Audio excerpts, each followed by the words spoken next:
दोस्तों अगर आप सीटेट दिसंबर 2024 का एग्जाम देने जा रहे हो तो आप सभी के लिए इंपॉर्टेंट अपडेट है। आप सब वीडियो के लास्ट तक बने रहिएगा। नए हो दोस्तों, विजडम मास्टर चैनल को सब्सक्राइब कर लीजिएगा, बेल आइकन को प्रेस कर लीजिएगा ताकि सीटेट से रिलेटेड या किसी भी शिक्षक भर्ती से रिलेटेड हर ऑथेंटिक अपडेट आप तक टाइम पर पहुंचती रहे।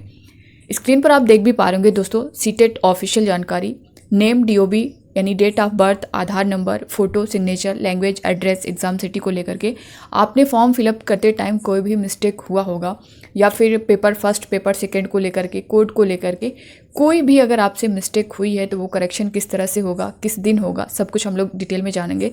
साथ ही दोस्तों क्या जो है अगर आप करेक्शन नहीं कर पाते हैं, इस तरह की मिस्टेक है तो इसके आपके एग्ज़ाम पर इसका कोई असर तो नहीं होगा, आगे इससे रिलेटेड आपको कोई प्रॉब्लम तो फेस करनी नहीं पड़ेगी। सब कुछ हम लोग डिटेल में जानेंगे इससे रिलेटेड। यहाँ पे दोस्तों जैसा कि आज आपका सीटेट फॉर्म का जो लास्ट डेट है आज ख़त्म हो जाएगा, यानी 16 अक्टूबर को लास्ट डेट था। मैंने आप सभी को इन्फॉर्म भी किया था कि 16 तक जो है सीटेट फॉर्म फिल करने का जो है लास्ट डेट है और ये आज ख़त्म हो जाएगा। आज के बाद आप सीटेट का फॉर्म नहीं फिलअप कर पाएंगे। इसलिए अभी भी अगर आपको लग रहा है कि दोस्तों देखिए यहाँ पे बहुत सारे अभ्यर्थियों के आज की डेट में भी कमेंट आए कि मैम मेरा 88 है, मेरा 84 है, तो क्या मैं जो है अदर स्टेट में एलिजिबल हूँ या फिर DSSB KVS कोई भर्ती आ रही है, सेंट्रल की कोई वैकेंसी आ रही है तो हम उसके लिए अप्लाई कर सकते हैं, कोई आगे इशू तो नहीं होगा। तो दोस्तों देखिए, आप अगर जनरल हो, OBC हो, SC ST जिस भी कैटेगरी से होंगे, अपने स्टेट में जो आपको रिजर्वेशन मिलता है उस हिसाब से तो आप वहाँ के लिए क्वालिफाई हैं। चाहे आप यूपी से हों, बिहार से हों, झारखंड से हों, महाराष्ट्र से हों, गुजरात से हों, किसी भी स्टेट से आप होंगे, जिस स्टेट में जो रिजर्वेशन मिला है आप उसके अकॉर्डिंग अपने स्टेट में तो अप्लाई कर सकते हैं। मगर अदर स्टेट के लिए कोई भर्ती आ रही है तो वहाँ पर अप्लाई करने के लिए आपका 90+ होना चाहिए, चाहे आप जिस भी कैटेगरी से हों। जनरल का तो जैसे कन्फर्म ही है, आप सभी को पता है कि इनका 90+ होना चाहिए, यानी 60% इनके मार्क्स होने चाहिए सीटेट में। बट OBC SC ST वालों को छूट मिलती है, जो रिजर्वेशन मिलता है अगर आप अदर स्टेट में अप्लाई कर रहे हैं तो वहाँ आपको नहीं मिलेगा, आपको जनरल पर ही फाइट करना होगा। जैसा कि आपने TRE 3.0 में देखा होगा, TRE 1.0, TRE 2.0 में सीटेट की वजह से ही उन अभ्यर्थियों को बाहर किया जा रहा है जो 1.0 और 2.0 में सिलेक्टेड हैं, क्योंकि वो अदर स्टेट से हैं और उनके 90 से 82 के बीच जो है उनके नंबर हैं। रीज़न यही है कि उनको इसी वजह से बाहर किया जा रहा है।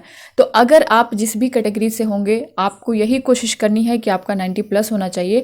और जिन लोगों ने अभी तक फॉर्म नहीं भरा है इस चीज़ को लेकर के, क्योंकि उनका कहना है कि मैम जुलाई वाला मैंने एग्ज़ाम दिया, मेरे इतने नंबर बन रहे हैं तो क्या मैं तो क्वालिफाई हूँ, OBC SC से थे।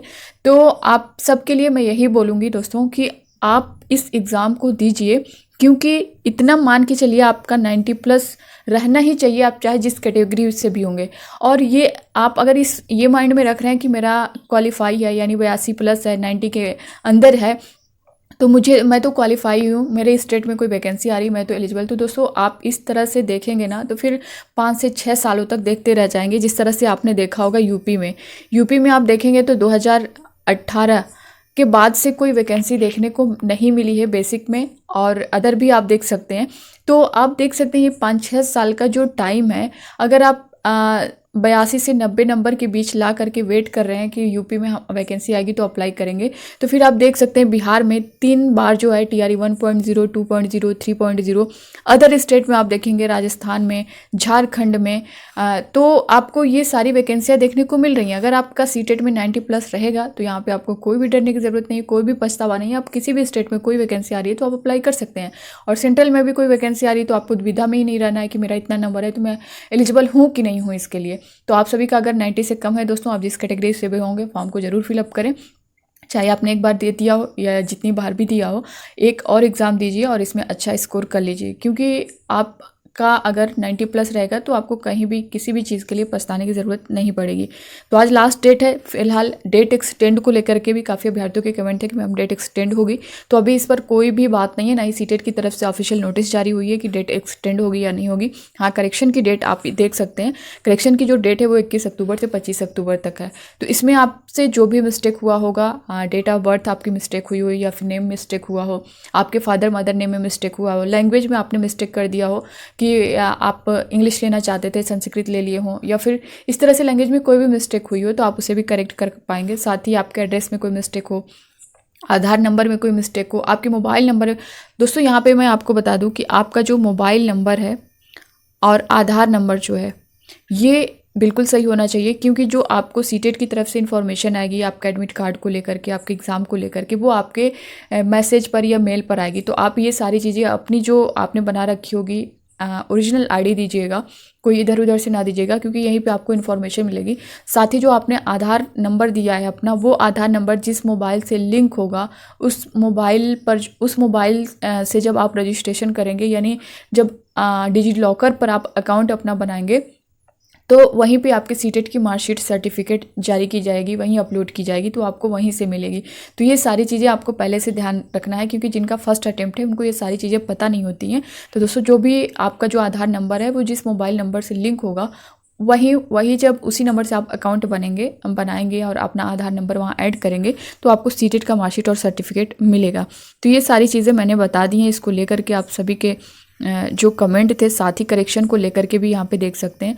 एग्ज़ाम सीटों को लेकर के काफ़ी अभ्यर्थियों के कमेंट है कि मैम एग्ज़ाम सिटी में मिस्टेक है, क्या हम अदर स्टेट सेलेक्ट कर सकते हैं, एग्ज़ाम सिटी को हम जो है चेंज कर सकते हैं। तो दोस्तों देखिए, करेक्शन का जो टाइम है ना, वो आपका 21 से 25 अक्टूबर के बीच है, और इस बीच आप जो है अपना रजिस्ट्रेशन नंबर, अपना पासवर्ड डाल करके आपका पूरा फॉर्म जो है ओपन हो जाएगा। तो आप उसमें से जो मिस्टेक हुई आपसे वो करेक्शन कर सकते हैं, चाहे आपसे कोई भी मिस्टेक हुई है। यहाँ पे देख भी सकते हैं करेक्शन अपडेशन इन डिटेल्स, इसके बारे में मैंने एक वीडियो के माध्यम से पूरा डिटेल में आप सभी को समझाया भी है।